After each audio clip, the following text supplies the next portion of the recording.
Yo, what the deal? It's your boy X.E.L.O. Welcome back to the channel. Thank you. Yes, thank you for coming back. But if you are new here, please do me a favor and like, subscribe, hit that bell notification. I'll let you know when I drop another video. In today's video, what I want to do is show you how to actually clean up the CWP files if you're moving them from Cakewalk to Reaper. I did show you how it looks inside of Reaper, but now I'm going to show you how to actually clean it up so you can make it look more presentable inside of Reaper. Let's go.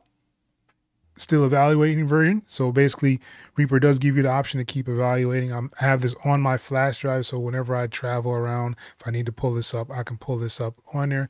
It has my Cakewalk to Reaper configuration file set up on it, so I don't have to worry about how my configuration looks. It's already set up on there. If you do want to get it, I have it available on my website, xelohh.com. All right, so I'm still evaluating. Let me pull up that file. All right, so this is the hip hop beat that I made. And if you want to get this CWP file, it is available on my website, xelohh.com. It's absolutely free. If you want to actually give something for it, I have an option to give something for it as well. But yeah. All right, so it's doing a conversion. Big shout outs to Aslo. Once again, thank you, Aslo, for making this. Hit okay.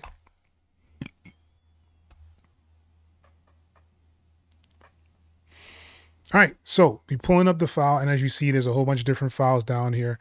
And we want to kind of clean this up. You don't want it to be all over the place like it is right now, having all these folders and files. So the first thing you usually want to do is make sure you can find all the sounds where you want to actually put them. And I'm going to show you how to actually move things around inside of Reaper to make it a little easier for you to kind of move like your files to the other tracks.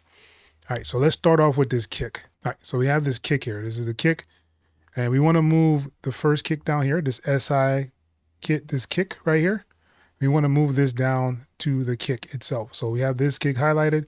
So what we need is the SI drum kit, which is the instrument. So you want to take the instrument, you can grab it and drag it over in Reaper and just drop it. So we want it to be on top because it should be on top. So let's move the EQ down. So now the SI drum kit is on the top, right? So now all we need to do is move the MIDI to this same exact track, right? So the MIDI is down here. So if I click on this one, this kick, it'll take me to those tracks. And you see the kick track right here for the MIDI. This is the one that's highlighted, as you can see. So if I just click on the track, right?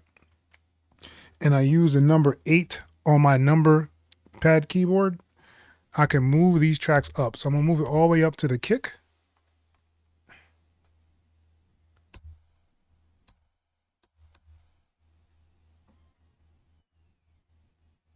So now it's on that kick track. So now the MIDI is here, the actual sound is here, and whatever EQ or whatever I had is on here. So this will play the kick by itself. So if I solo this,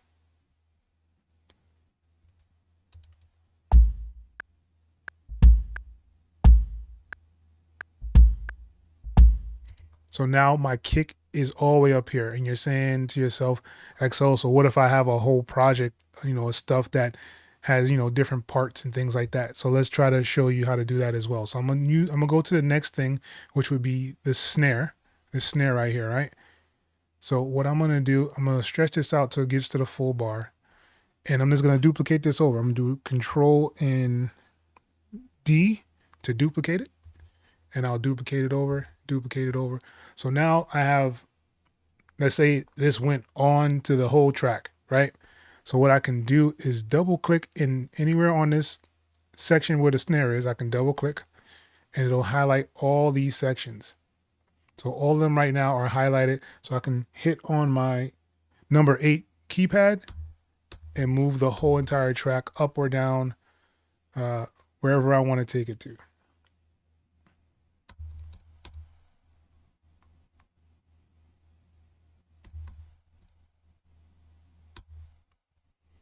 All right, so now my snare is here. All right, so this is the easiest way that I found to kind of move things around to where you want it to actually be. You want to make sure you move your SI drum or whatever sound you have over to the track. Put it at the top. And make sure the drum is at the top. I'm going to move this one too. This is the hi-hat. So I'll move this SI drums over here.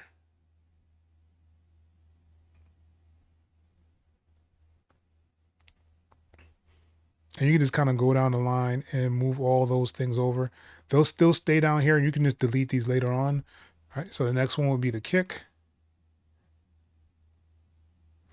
Because I layered the kick on this track. I'm gonna move these SI string section, which is the string section here. As you see the string section there, the bass guitar, right? And the electric piano.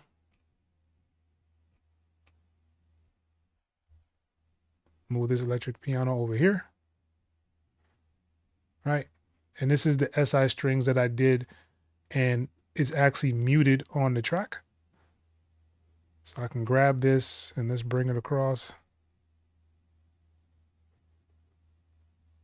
to here. This was the one that's muted. This is the one that actually has the SI strings, as you can see, right? So now all my sounds are in the correct place.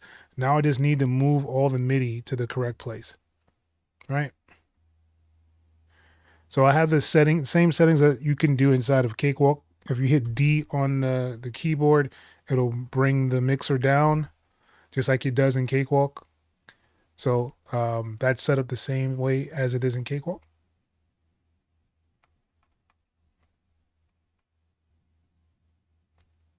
Oh, yeah, there it goes.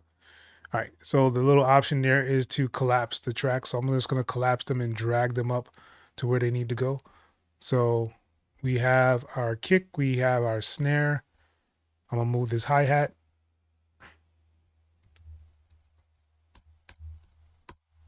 Right? I'll move this other kick.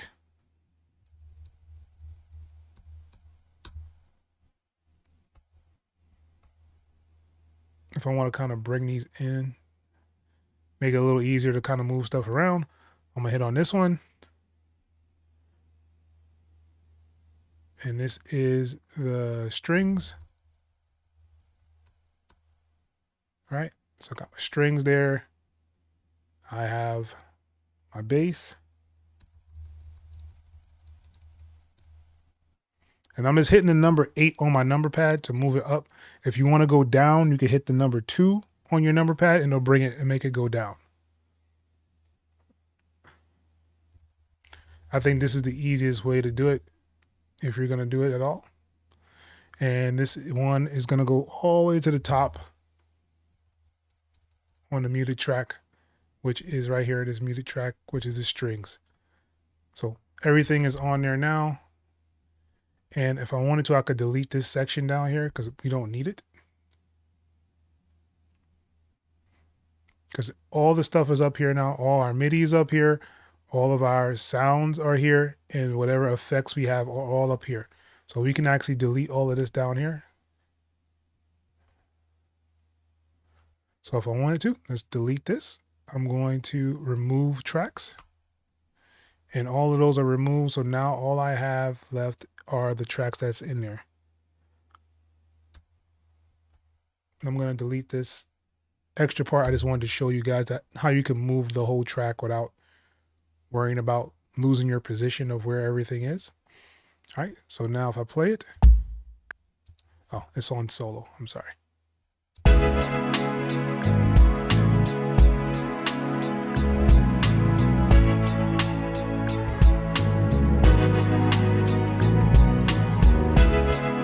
All right, so we have that on there. And what's really cool about Reaper that Cakewalk actually doesn't do, see how this is actually muted here, has the mute on. If I hit solo, it's gonna still play whatever is soloed. So if I just click on the strings, it's gonna play the strings, even though it's muted.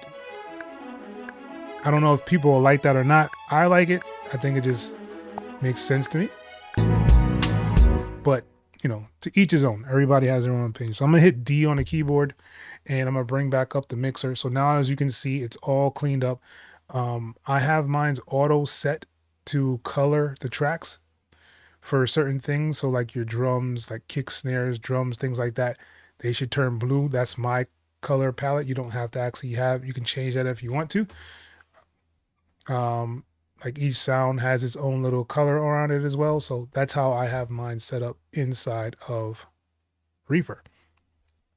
So yeah, so this is how you would clean up your track inside of Reaper. And now that you have everything cleaned up and neat and ready to go, you can go up here to File, and then you can go to Save Project As,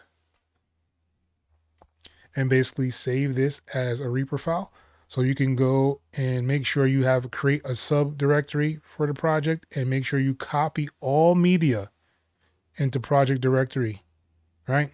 So what this is going to do is whatever is in there, whether it's MIDI, whether it's audio, is going to go inside that file, and you'll be able to pull up the whole folder that way. It makes it so much easier to find and collect all your stuff, and you just name it, put it in whatever Reaper directory you want to put it in, and you're good to go. So I hope that helped you guys out a lot. I've seen a couple of people ask me about it in the last video, so I wanted to show you guys how to actually clean up the CWP files inside of Reaper, right?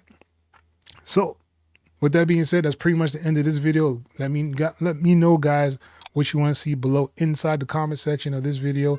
If you have any mixing and mastering service that you need, definitely hit me up, xelohh.com, and you can go there and you can actually see an option for mixing, mastering, graphics. I even show you a couple of placements that I got on TV and film, but definitely check it out, xelohh.com. All right, and once again, it's your boy X.E.L.O. Until next time, people. Peace.